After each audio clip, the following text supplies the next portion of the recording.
Cartoon story. बार की बात है, राधोगढ़ गांव के पास एक नदी बहती थी। खेती के साथ साथ पीने के लिए भी उसी नदी का पानी इस्तेमाल होता था। उस नदी में एक चुड़ैल रहती थी। वो कुछ दिनों से लोगों को पानी नहीं भरने देती थी और बहुत परेशान करती। एक दिन, ए कमला, तूने मेरी चोटी क्यों खींची? पगला गई है क्या विमला? मैं भला तेरी चोटी क्यों खींचूंगी? झूठ मत बोल, यहाँ हम दो ही तो हैं। अरे अरे, वो देखो, हमारी मटकी का पानी कौन गिरा रहा है? भूत, भागो! रास्ते में उन्हें भुवन मिला, जो बैलों को पानी पिलाने नदी लेकर जा रहा था। क्या हुआ? इस तरह क्यों भाग रही हो जैसे भूत पीछे पड़ गया हो? हाँ दादा, भूत ही है नदी पर, सच में। भक, मैं ही मिला चुहल करने के लिए। दरन हो गई जिनैया मैं कैसी करूं। अरे क्या हुआ, ये बैल पानी क्यों नहीं पी रहे हैं? और अरे मेरी धोती कौन खींच रहा है? कहीं भूत भागो रे! इसी तरह एक दिन रामू वहां से जा रहा था। उसने देखा बीच धारा में एक औरत बड़े आराम से बैठी हुई है। ए, तुम वहाँ क्यों बैठी हो? अरे बाहर आ जाओ, मरना है क्या? उसने पलटकर आदमी की तरफ देखा और फिर जोर से हंसी। तुझे मारना है? कहकर हाथ बढ़ाना शुरू किया। वो तेजी से गिरते पड़ते गांव की तरफ भागा और गांव आकर लोगों को बताया। हाँ, उस दिन मेरे बैलों को पानी भी नहीं पीने दिया उस चुड़ैल ने। हमारी मटकी का पानी गिरा दिया था। लगता है हमें ये गांव छोड़ना ही होगा। बिल्कुल सच कहा भुवन, मेरा भी यही मन है। गांव के सब लोगों ने गांव छोड़ने का निश्चय कर लिया। भुवन बेटा, हो गई तैयारी? हाँ काका, हो ही गई समझो।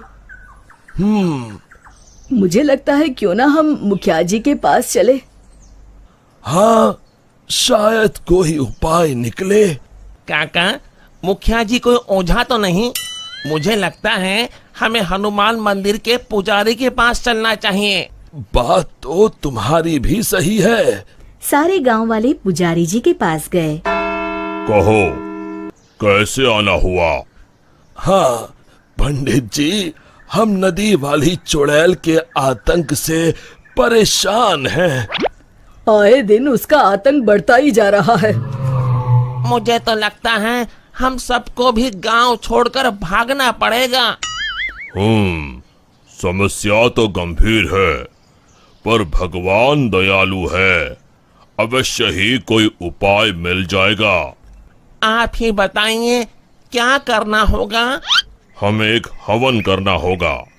जैसे ही उस हवन का पवित्र धुआं उसे लगेगा, वो श्राप मुक्त हो जाएगी।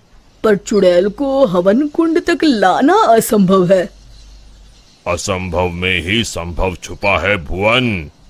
तो हवन किया जाए। कल हस्त नक्षत्र है, कल ही ठीक रहेगा। ठीक है पंडित जी। आप लोग इस सामग्री की व्यवस्था कर लीजिए। मैं ब्रह्म मुहूर्त में वहां पहुंच जाऊंगा। हम सब भी पहुंच जाएंगे। हवन कुंड तैयार है, मैं जल लेकर आता हूँ नदी से। किसकी मौत आई है जो मुझे सोते ही जगाने चला आया? चुड़ैल जी, आप सोइए, मैं तो पूजा के लिए जल लेने आया हूँ। ये नदी मेरी है, इसका पानी भी मेरा, समझे? और हाँ, अपनी अकल को प्रसाद के जैसे बांटना बंद करो, समझे? पर क्यों चुड़ैल जी?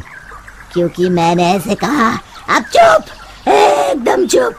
चुड़ैल जी, क्यों ना एक शर्त लगाई जाए। जो हारेगा उसे दूसरे की बात माननी पड़ेगी। बोलो, मंजूर है? तुम साधारण गांव वाले मुझ जैसी ताकतवर चुड़ैल से शर्त लगाओगे?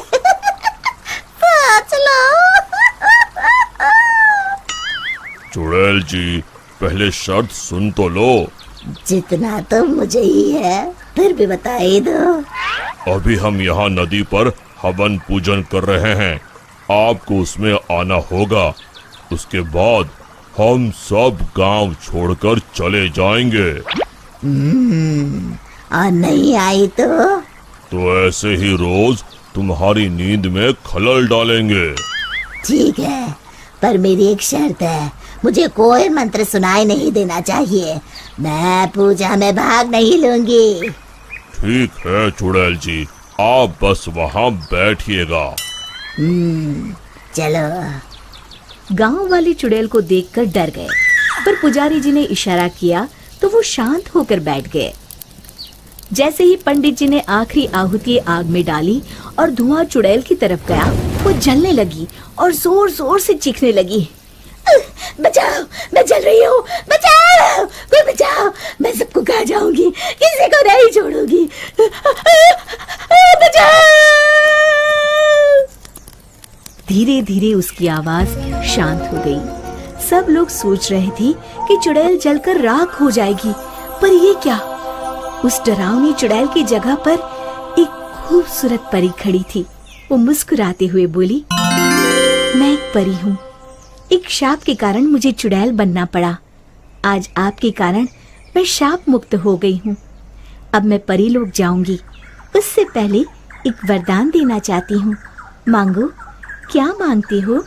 अगर कुछ देना है तो ऐसा वरदान दो कि इस नदी का पानी कभी न सूखे। तथास्तु कहकर परी उड़ गई। फिर सब खुशी खुशी रहने लगे। शिक्षा, समस्या की जड़ तक पहुंचे बिना हार नहीं मानना चाहिए। Yeah.